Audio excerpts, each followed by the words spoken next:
कल तक मैंने कहा था लिपस्टिक औरतें नहीं लगाएं, लेकिन सारी कंपनियों ने जिम्मेदारी के साथ यह बयान लिखकर WHO को दे दिया है कि हम लिपस्टिक में खिंजीर की चर्बी, सूअर की चर्बी नहीं मिला रहे हैं। इस बयान के आ जाने के बाद मौलवी जर्जीस अब तुम्हें खुल के इजाजत देता है कि तुम अपने होंठों पर जितनी लिपस्टिक चुपड़ना चाहो चुपड़ो, लेकिन याद रखना सिर्फ अपने घर के अंदर, अपने शौहर के लिए। समझ रहे हो? अल्लाह के रसूल ने फरमाया कि मर्द की खुशबू वो है जो उड़ती हो और महकती हो, औरत की खुशबू वो है जिसका रंग दिखाई देता हो लेकिन उसकी खुशबू छिपी हुई हो।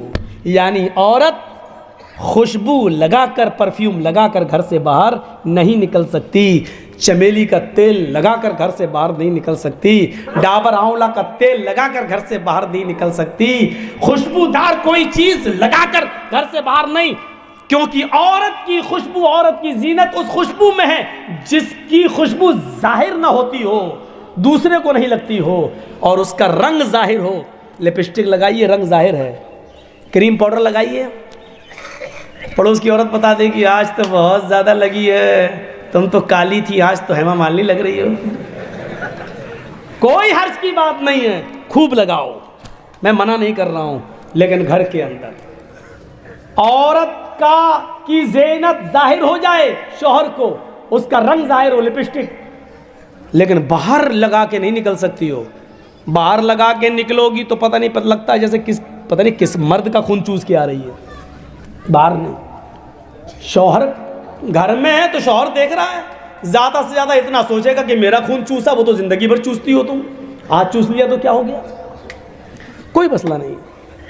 औरत घर में लिपस्टिक भी लगा सकती है, क्रीम पाउडर भी लगा सकती है। जो चीज नहीं लगा सकती या नहीं कर सकती है वो सिर्फ ये है कि औरत अपने सर के बाल नहीं काट सकती है।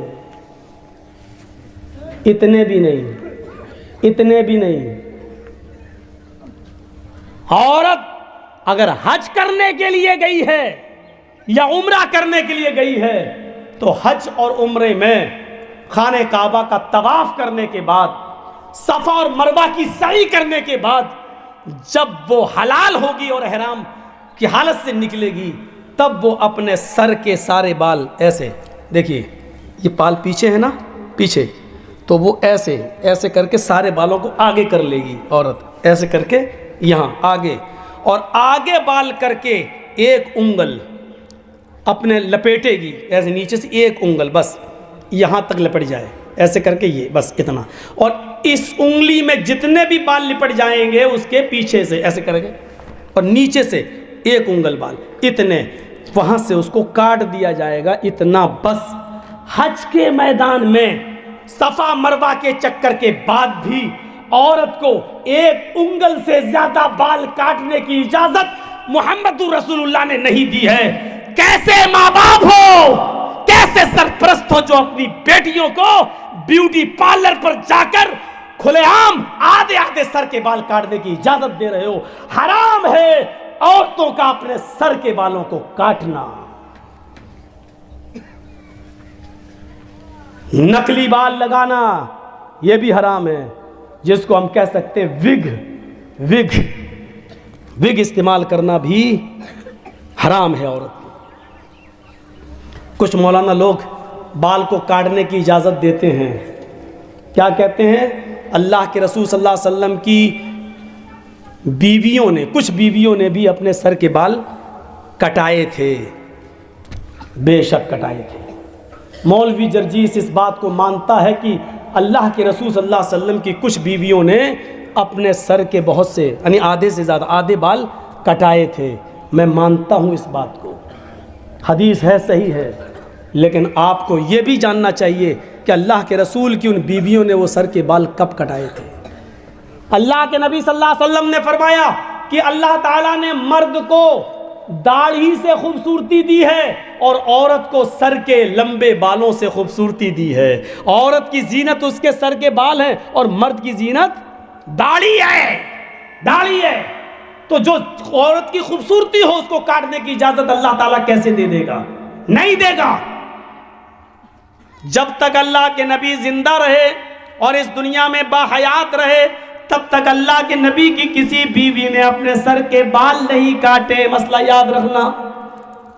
औरत की खूबसूरती शौहर के लिए, लंबे बाल वो शौहर के लिए रख सकती है, रखेगी, लेकिन अल्लाह के नबी के इस दुनिया से इंतकाल के बाद नबी की बीवियों ने कहा अब हमारा निकाह दूसरी जगह हो ही नहीं सकता है, क्योंकि हम दुनिया के सारे मुसलमानों की माएँ हैं और माँ किसी बेटे के साथ निकाह नहीं करती है। अब हम दुनिया में किसी भी मर्द के साथ जब निकाह नहीं कर सकते हैं, सब मेरी औलाद है, सब मेरे बेटे हैं, और अल्लाह के नबी अब जिस दुनिया में रहे नहीं, तो अब इस खूबसूरती का क्या फ़ायदा, भी जीनत का क्या फ़ायदा? मैं बनाओ सिंगार करूं तो किसके लिए करूं, ज़ेबो जीनत करूं तो किसके लिए करूं? ये सोच कर उन्होंने अपनी जीनत को ख़त्म करने के लिए, अपना बनाओ सिंगार को ख़त्म करने के लिए उनके सर के बाल उन्होंने कटाए। इसी तरीके से आज भी जो औरत शादीशुदा नहीं है या शादी नहीं करना चाह रही है, या उसने इरादा कर लिया कि हम शादी नहीं करेंगे, या जिसका शौहर इंतकाल कर गया है, अब वो किसके लिए बनाओ सिंगार करे? तो वो अपने सर के बाल काट सकती है। ज़ेबो जीनत वो किसी के लिए इख्तियार न करे, वो कर सकती है, लेकिन अगर उसका इरादा ये है अभी नहीं, अभी तो मेरे शौहर का इंतकाल हुआ है, 2-4 साल के बाद मैं दूसरा निकाह कर लूंगी, तो फिर निकाह का इरादा हो तो फिर वो सर के बाल नहीं काट सकती है। औरत के लिए सर के बाल काटना जायज नहीं है, विग लगाना जायज नहीं है, नकली बाल जोड़ना जायज नहीं है। अपने सर के लंबे बालों की चोटी बना सकती है, उसकी चोटी बनाना जायज है, लेकिन माफ कीजिएगा सर के सारे बाल को इकट्ठा करके गोल बनाकर अपने सर पर रख लेना ये जायज नहीं है। घर के अंदर कर सकती है, घर के बाहर जूड़ा बनाकर बाल लपेट कर और इधर इकट्ठा कर लेना, क्लिप लगा लेती हैं और इतना ऊंचा कर लेती है, लग रहा है जैसे कुतुब मीनार अपने सर पे खड़ी कर दी इसने, या ऐसा लगता है जैसे टिल्लू पंप रख दिया हो मोटर।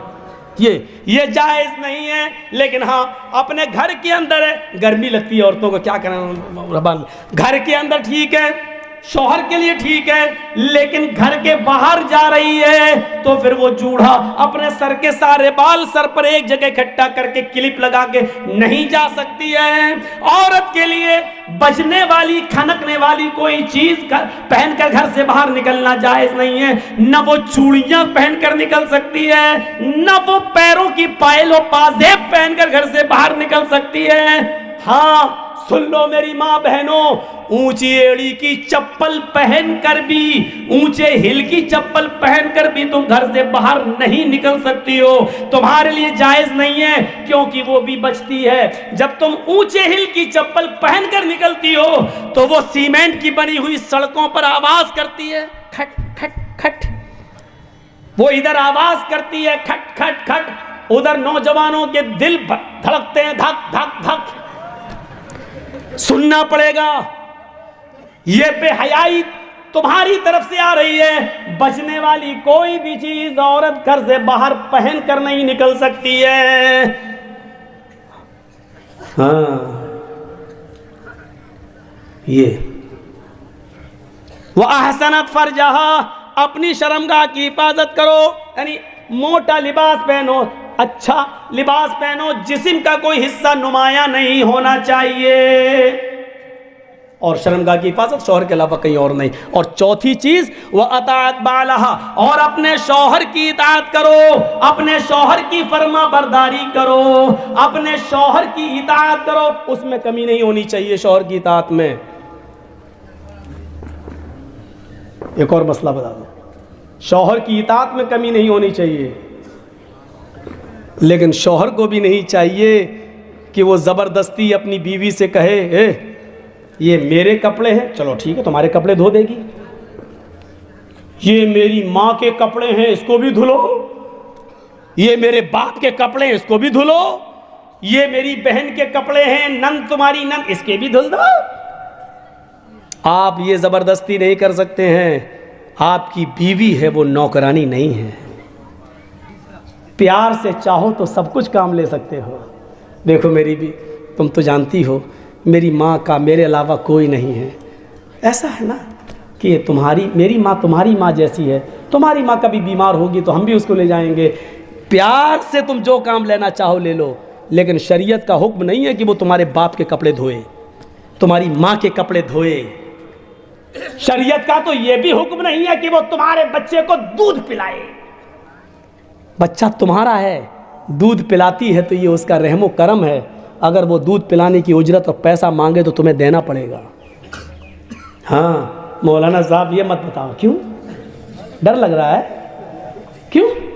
अरे आप तो बड़े बहादुर हो, आप तो भिकमंगनी गाड़ी पर जो मिली है यामा और हीरो होंडा, उस पर साड़ी पहनाकर नई नवेली और उल्टा बीवी को मोटरसाइकिल पे बिठा के चलते हो, लिपस्टिक लगवा के और दिखाते हो कि देखो ये मेरी बीवी माशाल्लाह कितनी खूबसूरत है देखो, और बाद में चर्चे होते रहे फला की बीवी कितनी खूबसूरत। ये तो तुमने दिन दिखाए हैं ना, तुमने ये दिन दिखाए हैं। अब वो शादियों में अच्छे कपड़े पहन के जा रही है तो तुम्हें बुरा क्यों लग रहा है? लेके तो तुम गए हो। मेरी बहनों एक नसीहत तुम्हारे लिए भी सुनो। अक्सर शिकायतें सुनने में आती है, क्या मेरा शौहर 12 बजे रात में घर आता है, मेरा शौहर 1 बजे रात में घर आता है। हाँ बहुत गलत करता है, नहीं आना चाहिए। लेकिन एक बात सुन ले, तुम्हारे लिए कह रहा हूं मेरी माँ बहनों, जो औरत अपने घर में अपने शौहर के लिए बन सवर कर नहीं रहती है, मगरिब की अजान के बाद अच्छा कपड़ा नहीं पहनती है, ज़ेबो ज़ीनत अख्तियार नहीं करती है, मेकअप अच्छा नहीं करती है, अपने जिस्म पर खुशबू नहीं लगाती है, अच्छे कपड़े नहीं पहनती है, अपने शौहर के लिए बन सवर कर तैयार नहीं होती है, अगर ऐसा नहीं करती है तो उस औरत को यह कहने का और इस शिकायत का कोई अधिकार नहीं है, कोई हक नहीं है कि वो 12 बजे आता और 1 बजे आता है। क्या करेगा कि तुम्हारे पसीने की बदबू सूंघेगा? क्या करेगा आके वो तुम्हारे लिए? मगरिब के बाद तुम्हारे घर में बैठ के क्या करेगा? तुम्हारी लंतरानी सुनेगा वो? हाँ तुम्हें शिकायत का पूरा हक है। जब मगरिब के बाद मुंह हाथ धुलकर मेकअप करके लिपस्टिक लगा के क्रीम पाउडर लगा के नहीं चुपड़ के अच्छे कपड़े पहनकर तुम रेडी रहो और अपने शौहर को 10 बार फोन करो, कहाँ हो, जल्दी आओ ना, मैं सो जाऊंगी फिर आओगे। 10 बार फोन करो, बुलाओ, फिर तुम्हें शिकायत का हक है कि मेरा शौहर मेरे पास नहीं आता है। रहोगी घर में भंगन बनकर, फिर वो आएगा रात के, क्या करेगा वो आकर? फिर तो वो उसी ऑफिस वाली के पास बैठेगा जिस ऑफिस में उसके साथ काम करता है, क्योंकि वो उसके लिए बंठन कर बैठी हुई है। अगर रात में कोई शौहर 1 और 2 बजे तुम्हारे घर आ रहा है तो इसकी जिम्मेदार भी तुम हो। तुमने कैसे उसको इतनी आज़ादी दी है? तुम्हारे प्यार में कोई कमी ज़रूर है, तुम्हारे मेकअप और ज़ेब व ज़ीनत में कोई कमी ज़रूर रह गई है, वरना वो मगरिब के बाद घर छोड़ के जाता कैसे है समझ में नहीं आता मुझे।